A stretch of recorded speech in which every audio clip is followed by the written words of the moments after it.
Hello, everyone. I'm Marsha Jones, and this is the Next Level NP podcast. And I am here to bring you information to help take your practice to the next level because I love learning. I love knowledge. I love hormones. I love functional medicine.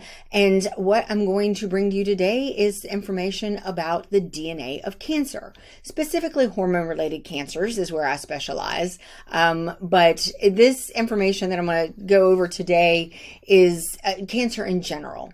So we talk a lot about cancer, we talk a lot about hormones. We are in the position where we need to educate our patients. We need to start providing some sort of cancer care in our practice.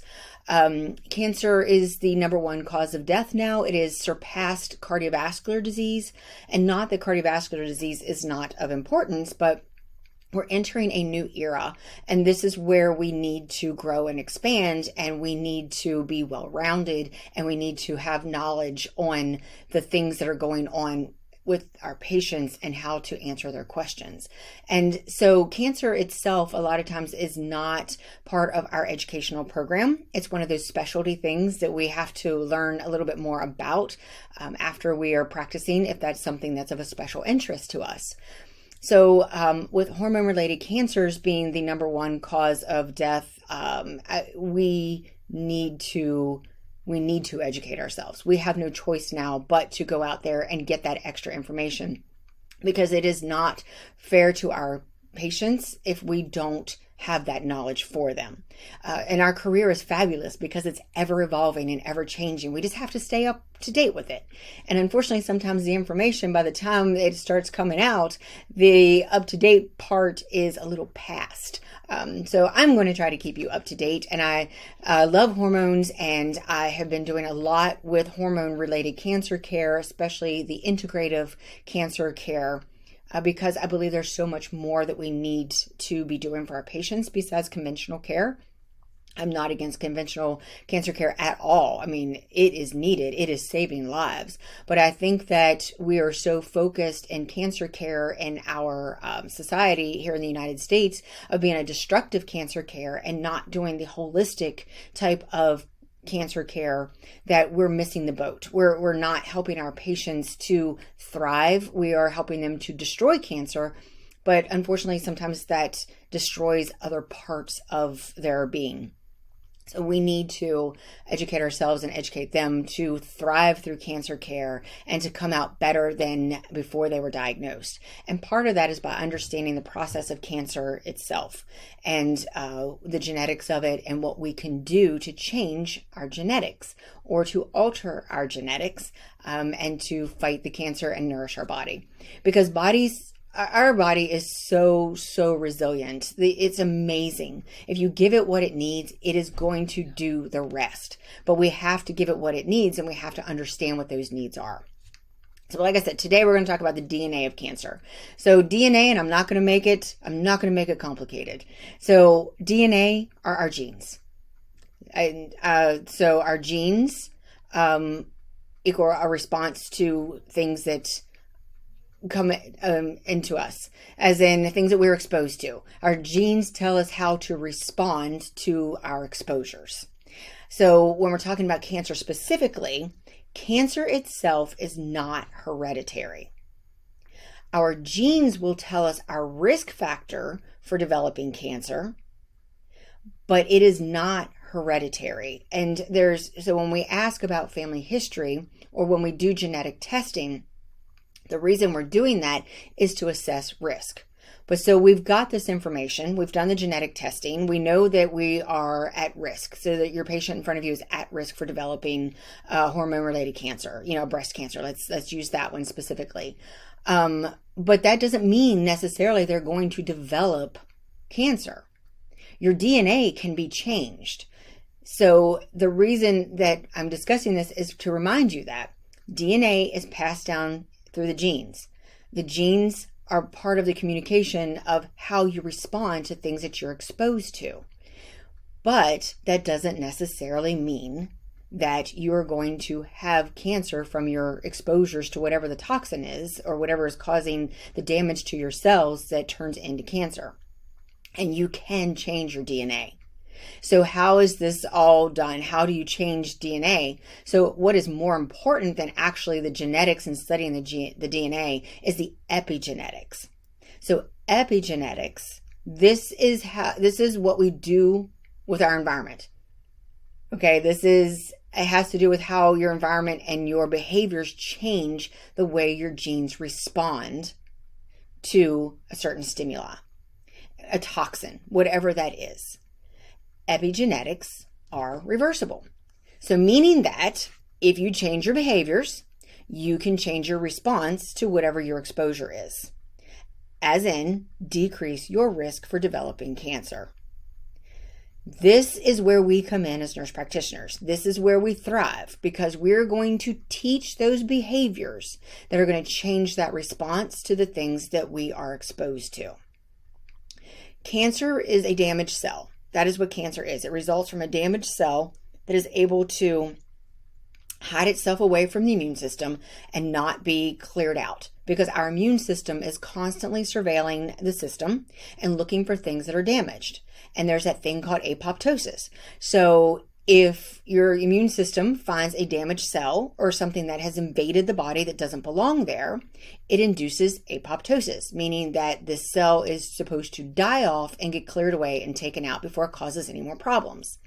Well, if your immune system is damaged, or weak, I should say, those damaged cells are able to hide. They're able to sit there and then start to keep replicating when they're missed by the immune system. And as they keep replicating, that is how they become cancer cells. That is how they become tumors. So we need to teach what protects cells and what damages cells. We need to know this for ourselves also, so that we're in tune with what is going on. We know how to do our assessments. We know how to do our evaluation. We know what labs to look at. We know what to do for our patients and how to help them.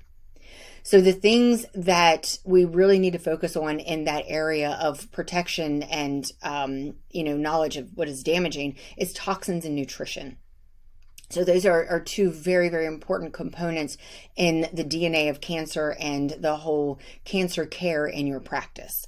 So you're not going to be an oncologist. You're not going to be prescribing, chemotherapy, radiation. You're going to be helping to protect the body, helping to, nourish the body, teaching them how to bring in the things that the body needs to fight cancer and to be able to eradicate cancer, and to help to protect the body from the damage from chemotherapy and radiation, because those are toxins also. Think about it. Chemotherapy is very toxic, and a lot of them are not selective to just the cancer cell. They can also cause damage throughout the body. So we need to teach our body how to go into protect mode. And then once our cancer treatments are completed, since cancer is lifelong, whatever created that damaged cell, if we don't remove what created that, we're at risk for developing a cancer again, whether it's a new cancer or whether it's a recurrence of the same cancer. Cancer is cancer. Cancer is systemic. It doesn't just stay in one area. It is in your body when it's in there. So we can, do a biopsy, we can do a resection, we can, take off a breast, but those cells are still in your lymphatic system somewhere, and they're always laying dormant, so that if the situation is correct, it can come back out. So it's kind of like when we talk about, shingles. So shingles, when your resources are lacking, when your immune system is down, whether it's from stress, whether it's poor nutrition, poor sleep, you can get shingles because your body couldn't protect you from it. And that virus that laid in the nerve root has come back out. So we need to think of things like that. The whole immune system works consistently. Instead of us segregating everything into separate categories, we need to think of the body as a whole. And hopefully that analogy was a little bit of a way to help you to wrap your head around some of the things that we have to look at and the things we have to do with our immune system in cancer care. So when we're looking at toxins, we have toxic chemicals. When we have things that are damaging cells, it isn't just the toxic chemicals. The things that damage our immune system, weaken our immune system, and allow for cancer cells to develop and take over include things like poor sleep, stress, too much sugar, obesity, hormone imbalance, increased insulin levels. I've talked about all of these things, so I think it's kind of common for you to understand this now. But there's also vitamin deficiencies. Things like cigarettes, they cause direct damage. We know that. Alcohol, that changes, estrogen levels. It changes the way your liver's functioning to be able to detoxify the body correctly. There's inflammation, which comes from the stressors that I've already said, the poor sleep, the vitamin deficiencies, that's a stressor. Being overweight, that causes inflammation. All of these things are constantly causing damage or oxidative stress to our system and to our cells. And when that is happening, we are under attack. And that is how cancer starts to develop.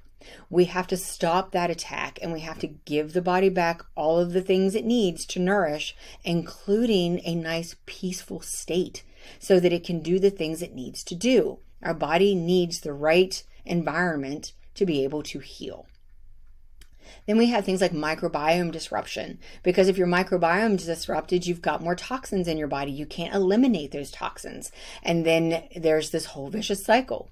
The mold, that is a huge toxin that I think is very underdiagnosed. We don't always think about things like that. And in one of the things that I do in my courses, try to help you to pick out some of the things that are causing damage that you may not typically screen for in your practice. But if you look into it a little bit deeper and you know which questions to ask, you're going to find things like this, the mold toxicities that are causing damage to the cells that can turn into cancer. Viruses, we all know viruses can lay in there for quite some time. We're dealing with COVID right now. We've dealt with the HPV virus. We know that HPV causes cervical cancer. And if your immune system can't eradicate that HPV virus, guess what? It's going to pop out when all is right, or I should say when all is wrong and you can't protect yourself. When everything lines up in such a fashion that it's able to strike, it comes out and then it turns into cancer. So these are the things we need to do to help our patients, is look at a whole. And when you look at things like shingles virus, HPV virus, and you start thinking, oh my gosh, this makes sense. It's not just one system or another. We're not just talking about cancer. If we do these things for cancer care, we're protecting them from many other types of diseases and illnesses. That's what functional medicine is all about. It's the whole body. It isn't just one thing. It isn't segregating an entity or one organ system, because it's all one. Now, when it comes to cancer care, we've reviewed DNA, we reviewed damage, getting nutrition back into you to protect it, because your body needs those cofactors to increase your metabolism, to boost your immune system. Things like vitamin C. Vitamin C is very commonly known for boosting the immune system. We've learned a lot through COVID about vitamin D. That's something that can boost the immune system. These are just our normal, everyday vitamins that we look for. But do you often screen for things like zinc and selenium deficiencies? Because there's a correlation with COVID and those deficiencies and the loss of smell and taste. That was one of the really big issues and side effects of COVID in the very beginning, with we'll call it round one of COVID. So looking for nutritional deficiencies, or just making sure that you get a well-rounded diet that's full of phytonutrients, you're going to protect yourself. You're going to change those epigenetics, because you've taken away the things that are damaging and you're replacing the things that are lacking. You are changing the epigenetics. So you are changing the DNA of cancer. And when you start to change the epigenetics and the genetics and all of those things that surround cancer and familiarity, you are changing that whole person. And you are not just changing that person, but you are changing things for generations ahead of them. So you are making a difference for generations into the future by just learning these things about cancer care to give the body what it needs. Because we didn't just get to cancer being a number one cause of death overnight. It has been multiple things that have been coming at us, attacking us. And now this attack is a full-blown war that has turned into cancer, and we need to fight a war against cancer. When someone is diagnosed with cancer, emotions are very high, and we tend to think of it as an emergency. You've heard my story about my husband. When I thought that he had cancer, which actually was from COVID, his cell changes came from COVID, and it was not cancer, but he's always at risk for cancer. I wanted answers. I knew a lot. Okay, I knew a lot about all these different things, but still, that's my husband. And it's totally different when it's that personal. And I tried to remain calm, and I tried to step back, and I tried to let the other providers do what needed to be done. And I tried not to even mention what I do for a living, but I couldn't. I just couldn't keep my mouth shut.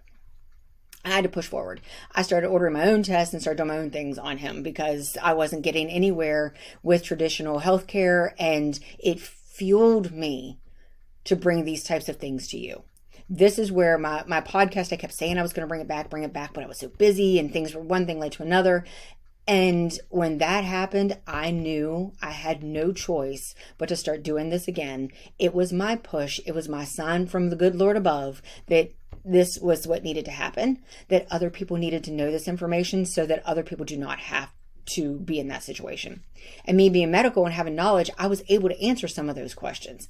Sometimes having all that knowledge is not a good thing because then I thought of the worst case scenarios. But all in all, what about the people who don't know?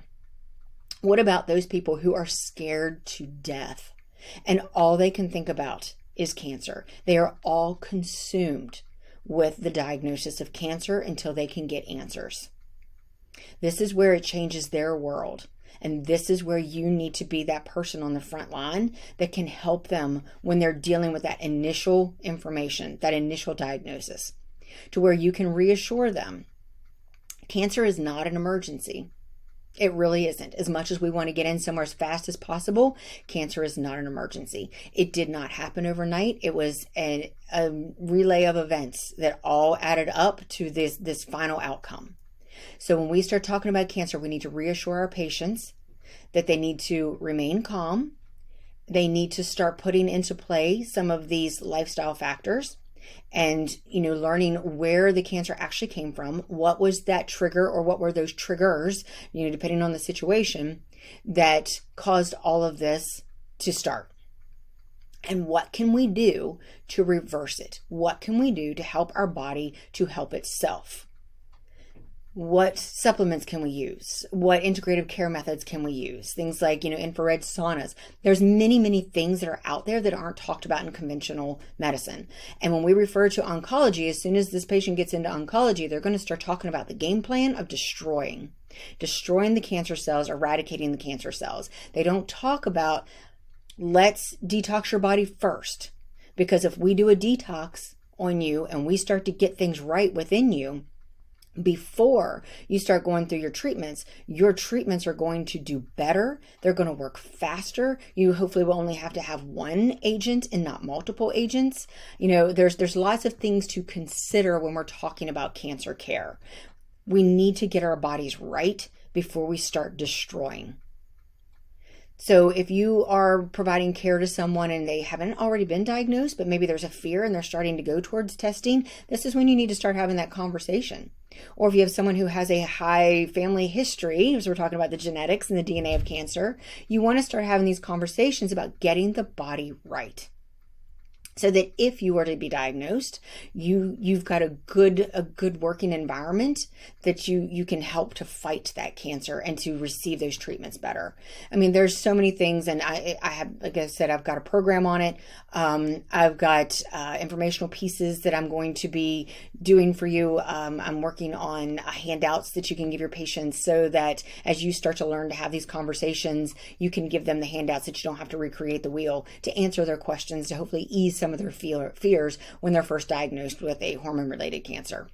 And so that they know that it is not an emergency and that there are things that they can do right away to start preparing their body and their environment for whatever treatment comes next, so that their cancer journey is a positive journey and not one of just destruction and despair.